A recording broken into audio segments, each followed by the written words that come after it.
नमस्ते। रानी kitchen zone में आपका स्वागत है। आज की वीडियो ग्रामीण क्षेत्र और शहर क्षेत्रों के लोगों के लिए भी बहुत ज़्यादा खास है क्योंकि आप इससे बहुत कुछ सीखने वाले हैं। सो वीडियो को एंड तक देखिएगा, पसंद आए तो लाइक करिएगा और चैनल को सब्सक्राइब भी। बढ़ते हैं सबसे पहली टिप के तरफ। अमूमन देखा जाता है कि जब कभी भी आप मार्केट में जाते हैं फुटवेयर लेने के लिए, तो हम कोशिश यही करते हैं कि थोड़ा सा जो आपका एक्चुअल साइज़ है ना उससे बड़ा ही लें। अच्छा, ऐसा इसलिए किया जाता है ताकि आपको चलने में कंफर्टेबल हो, बट ऐसा होता नहीं है। जब अपने फुटवेयर को आप थोड़ा सा बड़ा लेते हैं ना, तो ये आपको चलने में बिल्कुल भी कंफर्टेबल नहीं होता है। ये बार बार आपके पैरों से निकल निकल करके और भागने लगती है। तो इससे बचने के लिए आप क्या कर सकते हैं कि देखिए, इस तरीके का डबल साइडेड टेप इसके अंदर चिपका लीजिए। अच्छा, यहाँ पे तो मैंने छोटा सा चिपका रखा है। अगर आपको लगता है कि बहुत ज़्यादा आपकी ढीली है वैली, तो उसके अंदर थोड़ा सा बड़ा स्ट्राइप कट करिएगा और इस तरीके से चिपका लीजिएगा। इससे क्या होगा कि जब आप इसको पहनेंगे तो आपका जो सोल है पैरों का उसमें चिपक जाएगा, और जो अनकंफर्टेबल हो रहे थे आप इसको पहन करके, वो थोड़ा सा आपको कंफर्टेबल ज़रूर लगेगा। बट कोशिश यही करिएगा कि नेक्स्ट टाइम जब कभी भी आप अपने फुटवेयर को परचेज़ कर रहे हो तो अपना एक्चुअल साइज़ ही बाय करें। बढ़ते हैं नेक्स्ट टिप के तरफ। जब कभी भी आप किचन में कुछ टेस्टी बनाने की सोचते हैं तो सबसे पहले जो ज़रूरी चीज़ें होती हैं वो है लहसुन, और ये चीज़ सबसे पहले दिमाग में आती है।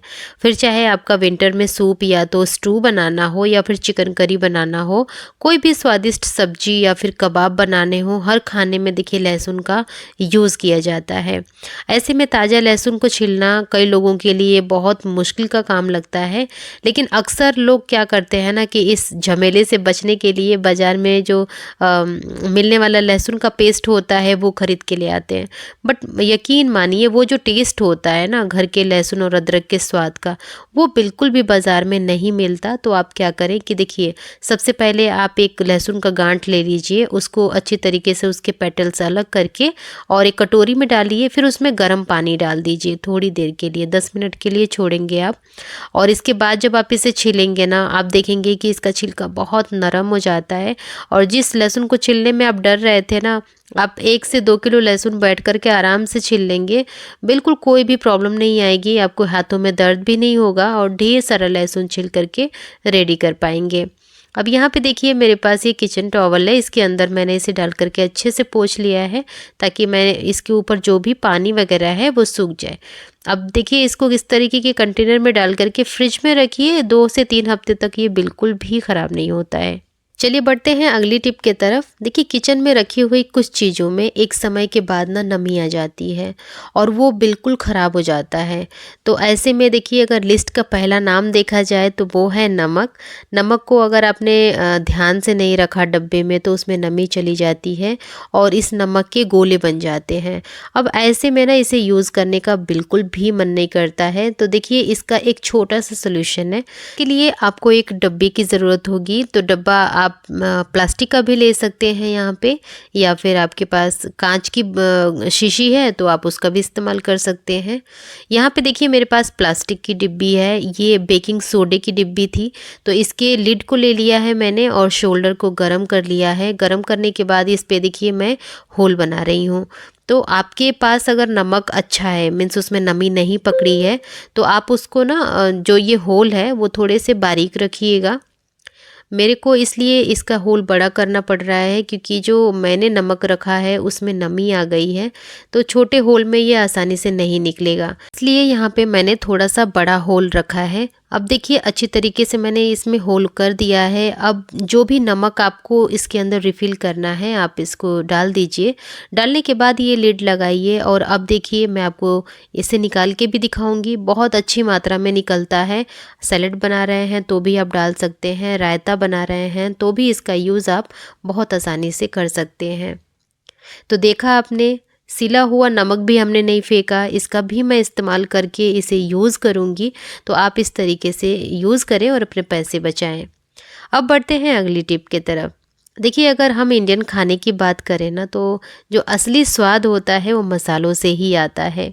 स्पाइसी खाना हमारे घरों में अधिकतर लोगों को पसंद होता है, इसलिए जब सब्जी बनती है तो प्याज लहसुन को खूब अच्छी तरीके से पीस पीस करके बनाया जाता है। जिसकी वजह से क्या होता है कि जो मिक्सी होती है उसकी हालत ख़राब हो जाती है।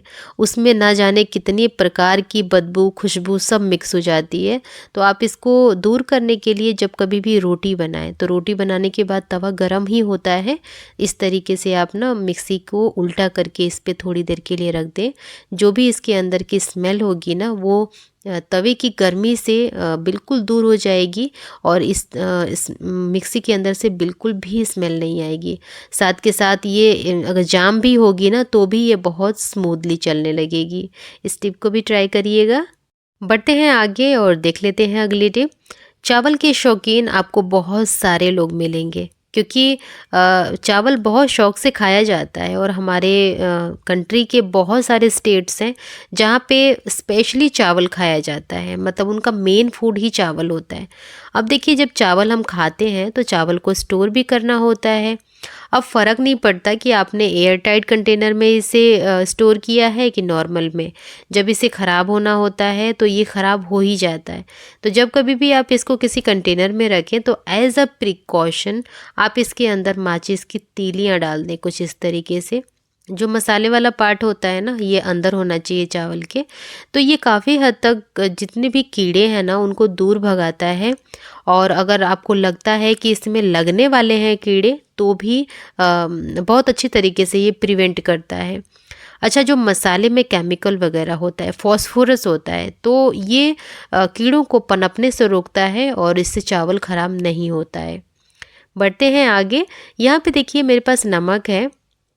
जब हम नमक को स्टोर करते हैं तो उसमें भी काफ़ी दिक्कतें आती हैं। मॉनसून के टाइम पे तो बहुत ज़्यादा आती हैं। अभी चूँकि सर्दियां हैं तो सर्दी भी एक तरीके से माने तो ये भी नमी वाला ही मौसम होता है, जिससे चीज़ें ख़राब होने लगती हैं। अब नमक की बात करें तो नमक भी बहुत जल्दी ख़राब होता है, इसमें गुठलियाँ पड़ जाती हैं।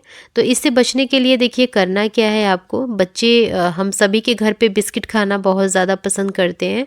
तो आपको एक बिस्किट का टुकड़ा जिस भी कंटेनर में आप नमक स्टोर कर रहे हैं उसमें डाल दीजिएगा। इससे ये होगा कि जो नमक में नमी होगी वो तो ये एब्जॉर्ब करेगा ही, साथ के साथ नमी से इसे बचाएगा।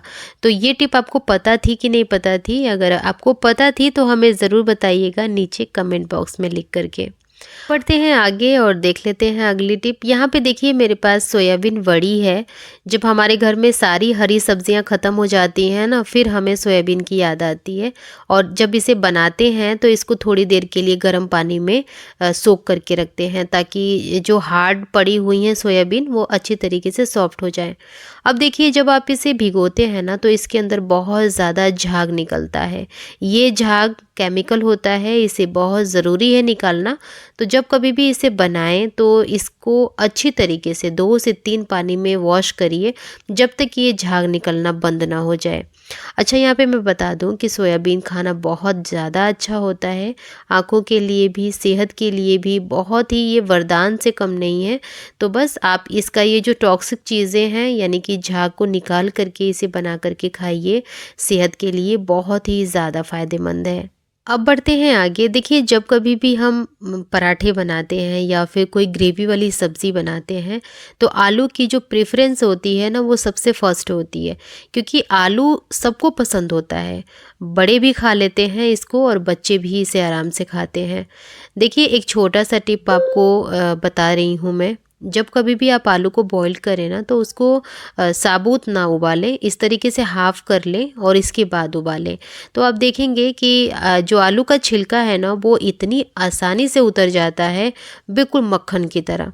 तो इस टिप को भी ट्राई करके देखिएगा, आपके किचन में आपको बहुत ज़्यादा हेल्प करेगा। बिकॉज़ टू बी ऑनेस्ट, इन सारी टिप्स एंड ट्रिक्स को इस्तेमाल करके मेरी लाइफ तो बहुत ज़्यादा इजी हो गई है। तो मुझे लगता है कि आपकी भी लाइफ को इजी बनाना चाहिए। अब बढ़ते हैं आगे। देखिए, मेरे पास यहाँ पे मेहंदी का कोन है। आपने भी देखा होगा कि अक्सर ऐसा होता है कि जब आप इसे लगाते हैं तो इसका जो आगे का कोन होता है वो बहुत ज़्यादा चौड़ा होता है, जिसकी वजह से अगर आप बारीक डिज़ाइन रखना चाहेंगे ना तो बिल्कुल भी नहीं रखा जाता, ख़राब हो जाता है। तो इसके लिए क्या करें कि आप ना एक टेप ले लें ये ट्रांसपेरेंट सा टेप है। आप ये जो आगे का लॉक होता है ना, उसको लगाने के बाद आप इसके ऊपर टेप को चिपकाइएगा। चिपकाने से होगा क्या कि इसका जो माउथ है, यानी कि जो इसका कोन है ना, वो थोड़ा लंबा हो जाएगा, जिसे आप मेहंदी जब रखेंगे हाथों में तो बहुत ज़्यादा सहूलियत होगी। आपने देखा होगा कि जो भी मेहंदी लगाते हैं मार्केट में जो बैठे रहते हैं, उनकी जो कोन होती है वो काफ़ी स्पेशल होती है, क्योंकि वो हाथों से इसे बनाते हैं और उसी से वो मेहंदी हाथों में लगाते भी हैं। तो उनकी जो फिनिशिंग होती है वो बहुत ही नीट होती है। बट वही चीज़ हम अब लगाते हैं अपने हाथों में तो फिर हमसे इतनी अच्छी डिज़ाइन नहीं बनती है। तो बस ये छोटी सी टिप है, आप जब कभी भी मेहंदी का कोन खरीद करके ले आएँ तो उसमें आप प्लास्टिक का जो टेप होता है वो ज़रूर चिपकाएं। आप भी बिल्कुल मार्केट जैसा डिज़ाइन बिल्कुल घर पे बैठे बैठे अपने हाथों से ही रख सकते हैं। छोटी छोटी टिप्स एंड ट्रिक्स होती है जिसको फॉलो करके लोग प्रोफेशनल बन जाते हैं। तो आप भी इस टिप को ज़रूर ट्राई करिएगा। अब बढ़ते हैं आगे और देख लेते हैं अगली टिप। देखिए, जब कभी भी हमें कहीं जाना होता है, कोई शादी अटेंड करनी होती है या फिर बर्थडे पार्टी अटेंड करनी होती है, तो बिना मेकअप के तो हम बाहर बिल्कुल भी नहीं निकलते।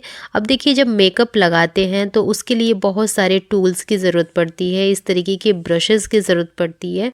बट हम देखिए करते क्या हैं कि जब हमें ज़रूरत होती है हम इससे मेकअप कर लेते हैं, इसके बाद इसको इसी तरीके से रख देते हैं अपने किट के अंदर।